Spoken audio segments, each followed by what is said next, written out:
தடைமிஸ் நேயர்களே வணக்கம். நான் உங்கள் தடயம் பாபு. இது ஒரு விழிப்புணர்வுக்கான பதிவு. நம்ம ஒரு ஒரு 10 நாளைக்கு முன்னாடி போட்டோம். இந்த அஞ்சல் துறையில் ஏன் போய் நிற்கிறீங்க கூட்டமா, எல்லா பேங்க்லையுமே ஆதார் அட்டை எடுக்கிறாங்க அப்படின்ற மாதிரி ஒரு தகவலை போட்டிருந்தோம். அதுக்கிடையில் பார்த்தீங்கன்னா இப்போ வந்து நம்ம உதாரணம் ஜங்ஷன் இருக்கிற ஹெட் போஸ்ட் ஆஃபீஸில் போய் எல்லாம் எடுக்கிறாங்க.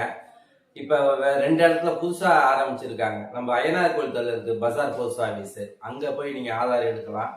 அதே போல் இப்போ தற்காலிகமாக நம்ம அரசாங்கங்கள் மேல்நிலைப்பள்ளி அங்கே வந்து அந்த ஆடிட்டோரியத்துக்கு முன்னாடி ஒரு அறையில் வந்து இப்போ ஆதார் எடுத்துட்டு இருக்கிறாங்க.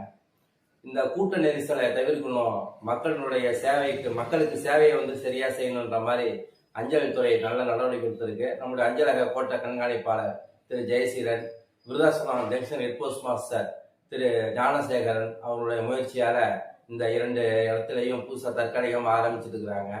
எனவே அந்த ஆதார் எடுக்கக்கூடிய மக்கள் போயிட்டு நம்ம இந்த கடைவீதி அயனாபுரத்தில் இருக்கக்கூடிய பசார் போஸ்ட் ஆஃபீஸு நம்ம ஹைஸ்கூலில் போயிட்டு நீங்கள் ஆதாரை வந்து திருத்தம் பண்ணுறது, பேர் சேர்க்கறது, நீக்கிறது, எடுக்கிறது போகிறலாம் நீங்கள் செஞ்சுக்கலாம்.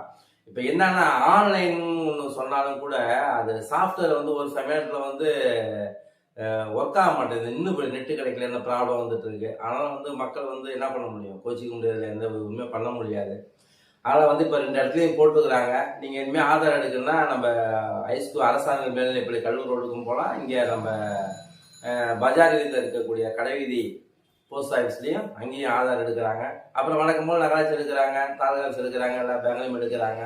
மக்கள் வந்து அதை பயன்படுத்திக்கணும். அந்த கூட்ட நெரிசலை தவிர்ப்பதற்காக தான் அஞ்சல் துறை வந்து இந்த மாதிரி சில உதவிகள்லாம் செஞ்சுட்டு இருக்கிறாங்க. இந்த தற்காலிகமான ஆதார் சேவை மையங்களை தொடங்கியிருக்கிறாங்க. அதான் வந்து மக்கள் அன்போட வந்து அதை பயன்படுத்திக்கணும். இதில் என்னன்னா அஞ்சல் துறையில ஆதார் இருக்கிறாங்க தெரியுங்களா, அங்கே மட்டும்தான் அதுக்குண்டான கட்டணத்தை வந்து கரெக்டாக வாங்கிக்கிறாங்க. மற்ற எல்லா இடத்துலையும் பார்த்தீங்கன்னா 75 100 வாங்குவாங்க, 100 150 வாங்குவாங்க. இந்த மாதிரி அதிகமாக வாங்குறது மற்ற இடங்கள்ல வாங்கிட்டு இருக்கிறாங்க. அந்த மக்களை அவங்க போய் கேள்வி கேட்கணும், ஏன் அதிகமாக வாங்குற மாதிரி கேள்வி கேட்கணும்.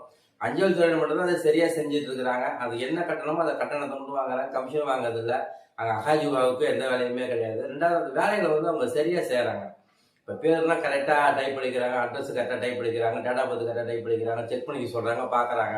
ஆனால் மற்ற இடத்துல அப்படி இருக்கா என்னன்னு தெரியல. இதனால குடும்பம் வரைக்கும் பொதுமக்கள் ஆதார் எடுக்க போகல. அதை சரியாக நீங்கள் கவனித்து பார்க்கணும். அதை பேர் கரெக்டாக இருக்கா, அட்ரஸ் கரெக்டாக இருக்கா, எல்லாம் கரெக்டாக இருக்கா நீங்கள் பார்த்துக்கணும். ஐயோ நான் பார்க்காத விட்டேன், கவனிக்காத விட்டேன், திருப்பி போனீங்கன்னா திருப்பி நீங்கள் அங்கே போய் ஆதார மையத்தை போய் நீங்கள் க்யூவில் நிற்கணும். அதுக்கு நீங்கள் செலவு பண்ணிருக்கணும், நேரத்தை வீணாக்கணும். இந்த மாதிரி பிரச்சனைகள்லாம் இருக்குது. நம்ம வரைக்கும் நம்ம தான் அதை சரியாக இருக்கணும், சரியாக கவனிச்சிக்கிங்க. இப்போ அஞ்சல் துறை மூலமாக ஏற்பாடு செய்திருக்கக்கூடிய தற்காலிகமாக இருக்கக்கூடிய நம்ம அரசாங்க மேல்நிலைப் பள்ளியிலையும் கடைவீதி பஜார் போஸ்ட் ஆஃபீஸுக்கு போயிட்டு ஆதார திருத்தங்களை மேற்கொள்ளலாம். நன்றி, வணக்கம்.